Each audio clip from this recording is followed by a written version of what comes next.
E nós podemos ter também tipos de ionômero de vidro, né? Então, de acordo com a aplicação, que é essa que a gente viu para forração, cimentação ou restauração, ou tipos de ionômero de vidro de acordo com a composição. Nós temos o convencional e o modificado por resina. Existia também no mercado modificado por metal, tá? A gente vai falar mais desses dois tipos aqui. Vocês também já viram um pouco disso na aula de cimento e ionômero de vidro restaurador. Além desses diferentes tipos de ionômero de vidro, de acordo com a aplicação ou classificação, nós temos diferentes formas de apresentação desse material. Então, ele pode apresentado para a gente compra na forma de pó e líquido. Às vezes o fabricante manda o primer, que é aquele ácido poliacrílico que a gente usa para condicionar o substrato, e também manda o gloss, que é aquele que a gente vai fazer a proteção posteriormente da restauração, né? Se eu estiver utilizando o ionômero de vidro restaurador. Ele pode vir também na forma de cápsula. Na aula de hoje nós vamos ver um vídeo de como que funciona essas cápsulas, como que a gente aplica isso na cavidade. Ele pode vir na forma de um único tubo. Normalmente esse daqui é modificado por resina. Então aqui eu já tenho todos os componentes que eu preciso do ionômero de vidro dentro desse tubo, mais os monômeros, e aí eu aplico isso na cavidade e nós vamos fotopolimerizar. Aí vai acontecer a reação, né? Esse daqui, especificamente, é para forração, para fazer a base de cavidades, né? É bem mais fácil de aplicar, ele já vem aqui com esse aplicador, né, mais específico aí de precisão, bem mais fácil da gente levar na cavidade, fotopolimeriza, o material já toma uma presa inicial. Ou a gente pode ter o cimento ionômero de vidro nessa forma de apresentação. É como se fosse um cartucho, um tubo, né? Com duas pastas. Esse daqui a gente tira essa tampa rosa aqui e essa alavanca, ela desce. Quando a gente abaixa ela, vai sair um pouco de uma pasta, um pouco da outra pasta. Aí a gente dispensa isso na placa de vidro, manipula com uma espátula e leva na cavidade. Ou a gente também tem esse mesmo formato de um tubo com duas pastas, onde a gente tira a tampa, adapta essa seringa, e aqui nesse bico dessa ponteira, na verdade, tem um espiral aqui dentro. Então, a hora que a gente aperta aqui o êmbolo, essa seringa, ela vai auto-misturar as duas pastas para mim. Então, eu já saio com o material praticamente manipulado, né? Eu não preciso manipular. A seringa já mistura ali na ponteira e aí eu já aplico direto na cavidade. Muito provavelmente, né? A maioria desses materiais são modificados por resina, então a gente precisa fotopolimerizar, ok? E da onde que surgiu, né, esse cimento ionômero de vidro? Vocês chegaram a ver isso, então a gente vai fazer uma recordação. Ele foi desenvolvido por Wilson Kent em 1971. Então, esse pesquisador, ele viu que o cimento de silicato, ele tinha ótimas propriedades com um pó, que era composto por partículas de vidro e flúor, e esse pó, por causa do flúor na composição, fazia a liberação, né, desses íons flúor, e isso ajuda no processo de remineralização e também é anticariogênico, né? Mas o problema do cimento silicato estava no líquido. O líquido era de ácido fosfórico, e como a gente já estudou, o ácido fosfórico é um tipo de ácido bastante agressivo, né, que remove bastante conteúdo mineral. Mas o pó dele era bastante interessante. E também nós tínhamos no mercado, na época, o cimento policarboxilato de zinco, que o líquido dele que já era interessante. Então, aqui o pó tinha boas propriedades e aqui o líquido tem boas propriedades, né? Que era um líquido composto por ácido poliacrílico. O que esse ácido poliacrílico faz? Adesão química com o substrato dental. E além disso, ele é um ácido fraco, então ele promove pouca irritação pulpar. E o pó aqui era óxido de zinco.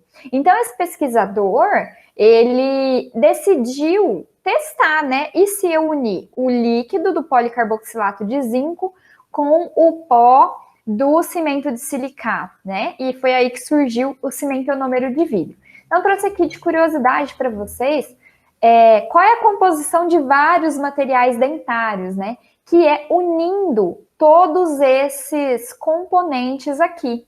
Então, quando a gente une o pó dióxido de zinco com o ácido poliacrílico, a gente tem o cimento policarboxilato de zinco. Quando a gente une as partículas de vidro lá com fluoretos com o ácido fosfórico, que é aquele mesmo que a gente usa para fazer o condicionamento ácido lá da dentina e esmalte quando a gente vai aplicar sistema adesivo, né? Unindo partículas de vidro com ácido fosfórico, a gente tinha o cimento de silicato. E se eu unir as partículas de vidro com o ácido poliacrílico, né, o pó de um com o líquido do outro, eu vou ter o cimento ionômero de vidro. E nós vamos ainda estudar nas próximas aulas o cimento fosfato de zinco, que une o pó dióxido de zinco com o ácido fosfórico no líquido, e também se eu adicionar o eugenol ao pó do óxido de zinco, eu vou ter o cimento de óxido de zinco e eugenol, que são os próximos dois que a gente vai ver nas próximas aulas. Então, o cimento ionômero de vidro ele é basicamente composto por um pó que tem partículas de vidro, alumínio, silicato e uma solução aquosa com ácido poliacrílico. Vamos ver isso aqui com mais detalhes, né? Então, lembrando que essa composição, ela vale, em geral, para o cimento ionômero de vidro convencional, tanto para o forrador, para o restaurador e para cimentação, tá? O que tem lá naquele pó de partículas de vidro?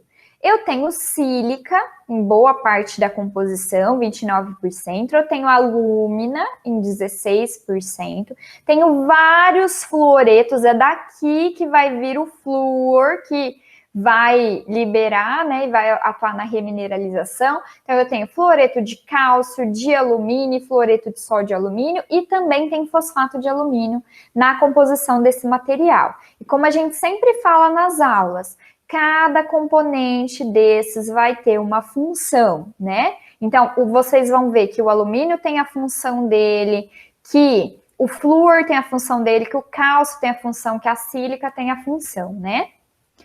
E o que tem lá no líquido?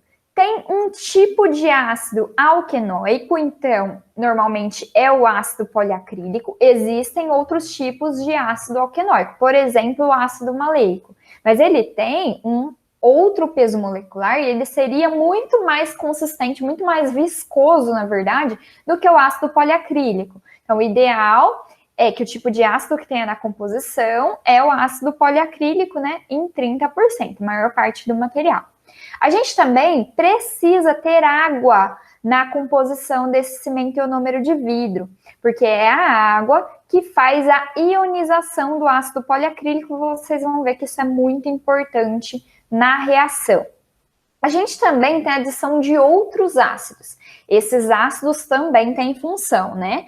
O ácido itacônico, por exemplo, ele impede que as moléculas do ácido poliacrílico reajam sozinhas entre elas, que elas façam uma ligação ali entre elas. Se elas fizessem uma ligação entre elas, a gente perderia a validade desse material, porque elas já reagiram. Não tem como elas reagir com outra coisa. Então, esse ácido itacônico, ele está ali para impedir que as moléculas do ácido poliacrílico reajam entre si. Então, ele aumenta a validade, a vida útil desse material. O ácido tartárico, ele também é bem importante na composição, porque ele reduz a viscosidade, porque esse ácido principal aqui, ele é bastante viscoso. Vocês tiveram a oportunidade já de ter contato com o líquido de um cimento ionômero de vidro, vocês viram que é um material bastante viscoso. Além de controlar a viscosidade, ele nos ajuda muito, porque ele aumenta o tempo de trabalho, ou seja, o tempo que eu vou manipular esse material e levar na cavidade. Então, eu tenho um tempo maior para eu levar na cavidade, para eu conseguir trabalhar com esse material. E também diminui depois o tempo de presa, porque é um material que tem um tempo de presa longo. Então, para ele pelo menos ter uma presa inicial ali para eu poder dispensar o paciente, né? Então, ele reduz ali aquele tempo de presa longo desse material. E a água que a gente viu que é muito importante para a ionização do ácido poliacrílico. Uma coisa importante, aqui a gente está falando da composição do ionômero de vidro convencional na forma de pó e líquido. A gente tem também uma forma de apresentação que é chamada de anida, que não tem água na composição, né? Então eu venho com outro frasco e para fazer a reação eu vou manipular esse material junto com água. Então a água que eu coloco separadamente lá, só na hora da manipulação é que vai fazer a ionização desse ácido poliacrílico, a gente já vai ver a reação. E quando eu tenho o ionômero de vidro modificado, se for por metal, vai ter a adição de íons metálicos ali, partículas metálicas. Mas é mais comumente a gente utilizar o modificado por resina. O que tem na composição? Monômeros resinosos, né, que são hidrofílicos, como o EMA, pode ter bis-GMA também na composição. Hidrofílicos também porque tem água aqui nessa composição. Então, o pó do ionômero de vidro modificado por resina, normalmente ele é o mesmo. O que pode alterar aqui é que para a gente ter um material modificado por resina, eu tenho monômeros, eu preciso ter uma reação de polimerização. Esses monômeros vão precisar se juntar na reação e formar um polímero. Para que eu tenha uma reação de polimerização, a gente precisa utilizar a luz, o fotopolimerizador, né?